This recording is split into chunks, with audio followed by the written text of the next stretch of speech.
Argument कैसे निकालना है, कुछ क्वेश्चंस करेंगे इस पर, ठीक है। कल आर्गुमेंट ही किया था ना,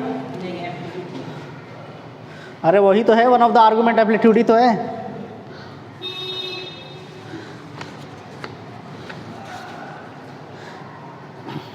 लीस्ट पॉजिटिव आर्गुमेंट नहीं किया था ना, लिखिए least positive argument, least positive argument.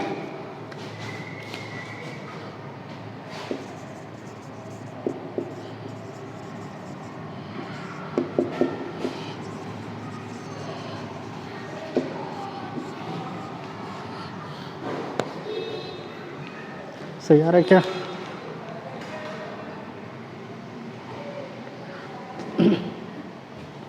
बताइए क्या होता है लिस्ट पॉजिटिव आर्गुमेंट? आर्गुमेंट का मतलब बहस नहीं, बहस ही तो होता है, पढ़ा तो था।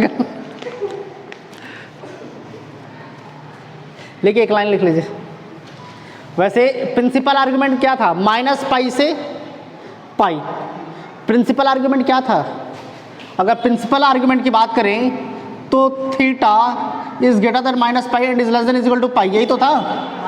क्लियर है कि नहीं क्लियर है? तो अगर लीस्ट पॉजिटिव आर्गुमेंट निकालना है तो थीटा जो होनी चाहिए, थीटा जो होनी चाहिए वो 0 से बड़ी या 2 पाई के बराबर या 2 पाई से छोटी होनी चाहिए। अगर थीटा की वैल्यू 0 से बड़ी है, 2 पाई के बराबर या 2 पाई से छोटी है, तो उसको हम लीस्ट पॉजिटिव आर्गुमेंट कहते हैं। क्या कहते हैं? Least positive argument. क्लियर है कि नहीं क्लियर है? तो लिखिए, एक पॉइंट लिख लीजिए, the value of theta, the value of theta such that the value of theta such that theta is greater than 0 and is less than is equal to 2 pi। देखा? is called the least positive argument, is called the least positive argument। इसको हम क्या कहते हैं? Least positive argument कहते हैं। Clear है कि नहीं क्लियर है? पक्का? कुछ क्वेश्चंस करें? लिखिए, find the amplitude, find the amplitude of -1 minus i root 3, -1 minus i root 3।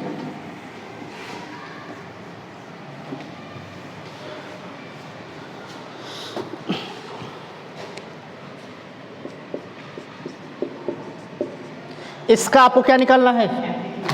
Amplitude निकालना है। कैसे निकालेंगे एम्पलीट्यूड? सॉल्व करके बताइए।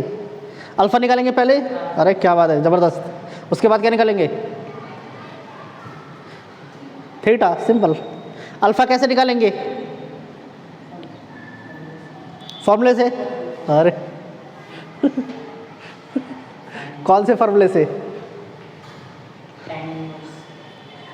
टैन अल्फा क्या होता था भाई?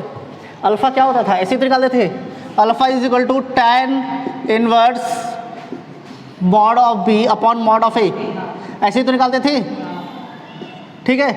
तो alpha is equal to tan inverse mod of B. B क्या है यहाँ पर? -√3।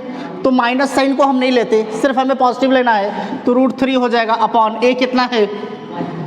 ये हो गया अल्फा इज इक्वल टू, अब ये क्या है? √3 तो है। टैन के किस एंगल पर √3 होता है बताइए?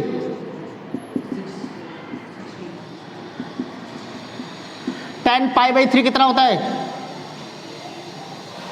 बोले π/3 करेंगे मतलब क्या हो गया? 60 डिग्री हो गया। तो टैन π/3 कितना होता है? √3 होता है। कितना होता है? तो √3 के जगह पर टैन π/3 लिख सकते हैं। यहाँ से अल्फा इज इक्वल टू क्या आ गया? अल्फा की वैल्यू क्या निकल कर आ गई?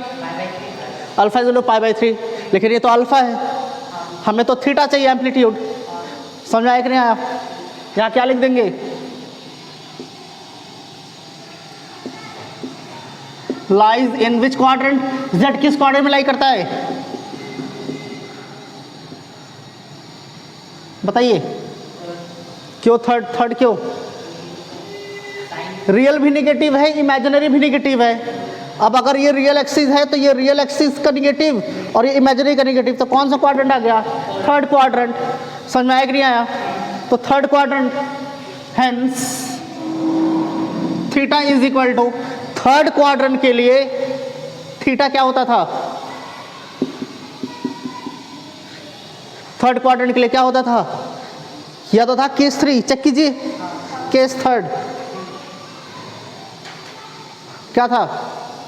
माइनस पाई प्लस अल्फा, या फिर ऐसे भी लिखे थे हमने, ऐसे भी लिखा था माइनस पाई माइनस अल्फा, तो दोनों का मतलब सेम है, माइनस साइन कॉमन निकाल दिया, तो theta is equal to minus pi और अल्फा कितना है?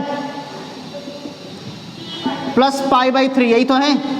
तो थीटा इज इक्वल टू कितना? 3 into minus pi minus 3 pi minus 3 pi plus pi minus 2 pi by 3। ये क्या निकल कर आ गया? थीटा निकल कर आ गया। यही तो एम्पलीट्यूड है। क्लियर है कि नहीं?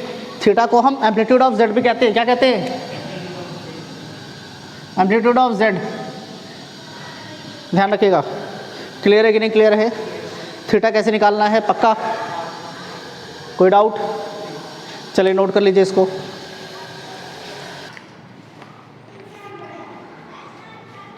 हो जाएगा। आप तो कल ही नहीं थे तो अब समझ ही में नहीं आ रहा ये क्या चल रहा है। अल्फा थीटा कहाँ से आ गया? समझ में आ रहा है क्या? उनसे पूछ लीजिएगा, वो बता देगी। अरे समझ में तो आया ना आपको? फिर अगर हम दूसरों को पढ़ाते हैं तो हमको ज़्यादा समझ में आता है। समझ में आ रहा? अगर आप खुद से पढ़ रहे तो आपको हो सकता है कि 20% 30% ही समझ में आ रहा है, लेकिन दूसरों को पढ़ा देंगे तो 60 70 80% आ जाएगा समझ में। समझ में आ रहा? तो दूसरों को पढ़ाना चाहिए। ऐसा मैं क्यों बोल रहा हूँ? क्योंकि मैं बचपन से पढ़ा रहा हूँ। जब मैं क्लास 4th में था तब से पढ़ा रहा हूँ मैं। मेरे पापा का स्कूल है, तो जब मैं 4th में था तो 3rd वालों को, जब 5th में गया तो 4th वालों को, 6th में गया तो 5th वालों को, ऐसे करते करते इंजीनियरिंग में गया, इंजीनियरिंग वालों को पढ़ाता था। अपने फ्रेंड्स थे उन लोगों को, फिर शौक से पढ़ाता था। फिर दिल्ली चला गया, फिर दिल्ली भी पैसे के लिए पढ़ाने लगा। अब प्रोफेशनली पूरे पढ़ाई में ही आ गया अब मैं।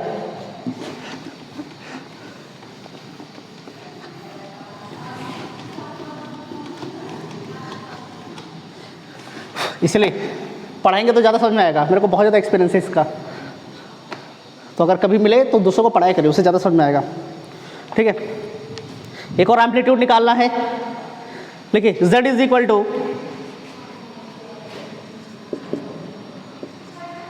Sign alpha plus I 1 minus cos alpha.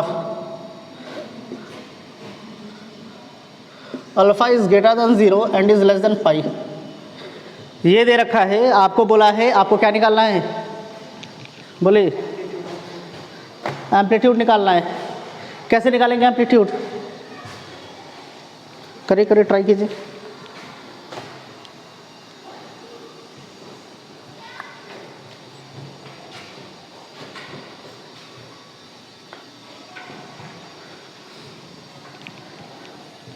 Trigonometry की आइडेंटिटीज याद किया? नहीं याद किया? बहुत बढ़िया।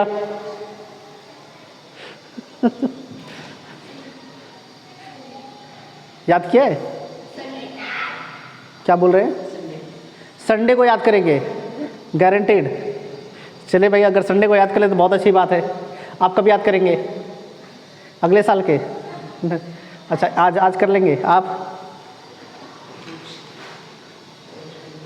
आज याद कर लेंगे?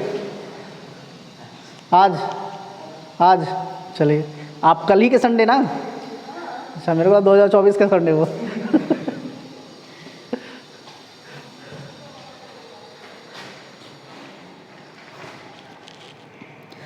ऐसा क्यों बोल रहा हूँ? क्योंकि इसमें भी ट्रिग्नोमेट्रिक आइडेंटिटी यूज होने वाली है। समझ में आ रहा? क्या होगा?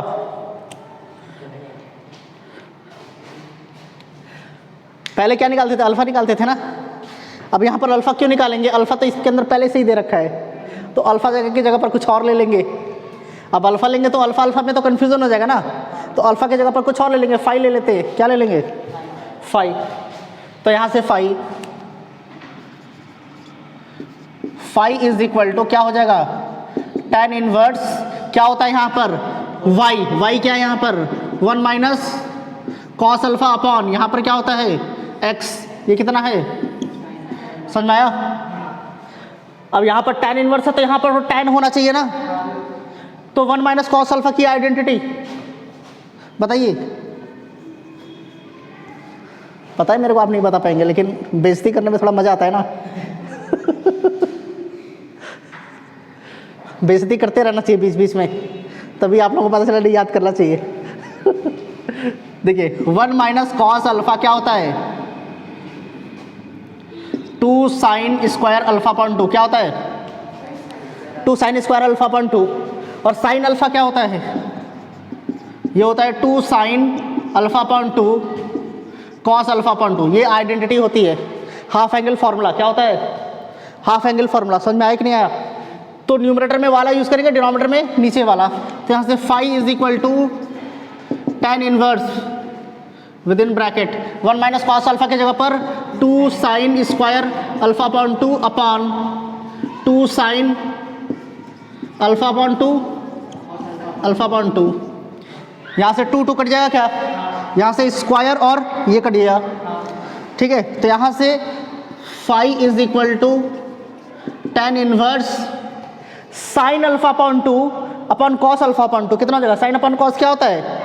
tan। तो यहाँ पर कितना हो जाएगा? tan alpha upon 2। यही तो हो जाएगा tan इनवर्स, और tan क्या होगा? तो यहाँ से फाई क्या आ गया? यही तो आ गया ना। क्लियर है कि नहीं क्लियर है? अब क्या बोलेंगे? अल्फा किसको, अच्छा क्वेश्चन में क्या बोला है भाई? अच्छा इसका साइन पॉजिटिव है कि नहीं पॉजिटिव है? ये भी पॉजिटिव है, तो जब ये भी पॉजिटिव है और ये भी पॉजिटिव है तो किस क्वाड्रेंट में लाई करेगा? फर्स्ट में लाई करेगा। थोड़ा ध्यान से देखना है। इसमें क्या बोला है? 0। अल्फा की जो वैल्यू है वो 0 से क्या है? 0 से बड़ी है और पाई से छोटी है। ये कंडीशन थोड़ा ध्यान दीजिए। अल्फा की वैल्यू क्या बोल रहा है? Alpha is greater than 0 and is less than pi. तो क्या हो सकता है बताइए? थोड़ा सा दिमाग लगाइए। और कोई कंडीशन तो नहीं दे रखा ना? और कोई भी कंडीशन नहीं है। साइन अल्फा प्लस क्या बोल रहे हैं? 0 से 180 के बीच में। क्या बोल रहे हैं? अरे वो तो सीधी सी बात है, 0 से 180 के बीच में। फाई की वैल्यू क्या आ गई? ये वाला पार्ट क्या है? पॉजिटिव। ये पार्ट क्या है? जब दोनों पॉजिटिव हो तो कौन से क्वाड्रेंट में लाई करेंगे? किस क्वाड्रेंट में? फर्स्ट क्वाड्रेंट में। फर्स्ट क्वाड्रेंट में क्या होता था? Theta is equal to alpha, मतलब थीटा इज इक्वल टू यहाँ पर क्या हो जाएगा? फाई। तो यहाँ पर क्या कह देंगे? हियर z लाइज इन, या फिर डायरेक्टली लिख दीजिए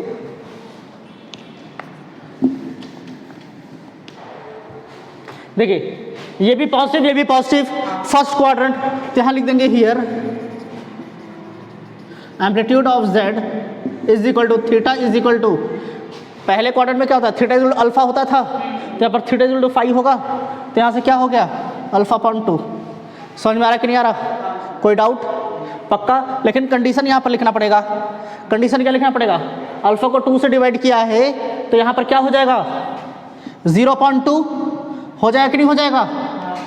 तो यहाँ पर क्या हो जाएगा? अल्फा अपॉन 2, और यहाँ पर क्या हो जाएगा? Pi by 2। तो ये कंडीशन भी साथ में लिखनी पड़ेंगी। समझ में आ रहा है कि नहीं आ रहा? एम्पलीट्यूड ऑफ z क्या हो जाएगा? अल्फा अपॉन 2 हो जाएगा। क्या हो जाएगा? When alpha upon 2 is greater than 0 and is less than pi by 2, मतलब 0 से बड़ा होना चाहिए, पाई बाई 2 से छोटा होना चाहिए। तो एम्पलीट्यूड ऑफ z क्या हो जाएगा? पाई बाई 2 हो जाएगा। तो जब यहाँ पर अल्फा अपॉन 2 आ रहा तो यहाँ पर भी आपको इस तरह का कंडीशन देना पड़ेगा। क्यों? क्योंकि क्वेश्चन में अल्फा दे रखा है ना, क्वेश्चन में अल्फा दे रखा है, इसलिए यहाँ पर अल्फा दिया है। आपका अल्फा अपॉन 2 आ रहा है तो यहाँ पर भी अल्फा अपॉन 2 आना चाहिए। तो अगर इसको 2 से डिवाइड किया तो सबको 2 से डिवाइड कर देंगे, जितने भी इनइक्वालिटीज़ में हैं सबको 2 से डिवाइड कर देना है। हो गया? क्लियर है कि नहीं क्लियर है? लेकिन करने के लिए आपको ट्रिग्नोमेट्रिक फॉर्मूला तो पता होना चाहिए। ये बहुत डिफिकल्ट फॉर्मूला थोड़ी है, ये तो बहुत ही कॉमन फॉर्मूला है, बेसिक फॉर्मूला है, half angle formula. 1 minus cos alpha 2 sine square alpha upon 2 होता है। 1 प्लस कॉस अल्फा क्या होता है? 2 कॉस स्क्वायर अल्फा अपॉन 2। ये फॉर्मूला अच्छे से याद होना चाहिए आप लोगों को। समझ में आ रहा है कि नहीं आ रहा? 1 प्लस कॉस है तो कॉस में ही रहेगा, 1 माइनस कॉस है तो साइन में कन्वर्ट हो जाएगा। और साइन अल्फा क्या होता है? 2 sine alpha upon 2 cos alpha upon 2।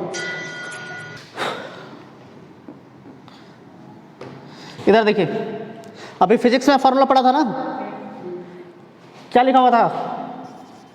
Sign 2 alpha, alpha के ऊपर थीटा पड़ा होगा, यही तो पड़ा होगा। यहाँ पर साइन अल्फा है तो यहाँ तो 2 तो आएगा ही आएगा। यहाँ पर एंगल का क्या हो जाएगा?